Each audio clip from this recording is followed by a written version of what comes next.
Dans le ciel de Montsoreau, plusieurs phénomènes restent toujours sans explication près de 60 ans plus tard. Joël Moreau en a été témoin. À l'époque, âgé de 10 ans, il se rend dans un champ où se serait écrasée une immense boule lumineuse aperçue par un couple la veille. On était plusieurs, on a vu la trace dans le sol, c'est-à-dire sur une circonférence de 4 à 5 mètres, il n'y avait plus rien, mais bien circulaire. Hein. J'ai dit tout à l'heure, j'ai parlé de la solitude des témoins et on ne peut pas en parler devant tout le monde.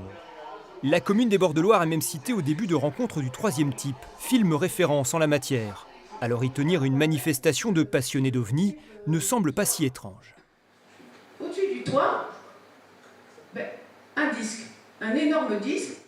Des témoignages comme celui-ci, l'association OVNI Anjou en recueille régulièrement sur le terrain depuis 25 ans, dans l'espoir de mettre en lumière certains mystères.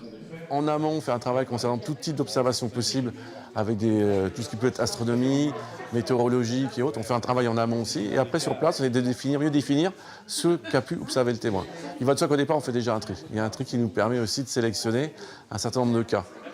Difficile pourtant d'apporter des preuves à ces observations que beaucoup jugent farfelues. Alors pour étayer leur théorie, les ufologues s'appuient sur les connaissances scientifiques. Il y a les caractéristiques inexplicables, comme les virages en angle droit, les arrêts soudains, les vols stationnaires suivis d'accélérations fulgurantes. Soit on est dans le cadre d'un projet secret, voire ultra secret, qui a réussi à peut-être percer certaines lois de la physique ou qui utilise des nouveaux matériaux. Ou alors on a affaire à d'autres intelligences d'origine non déterminée.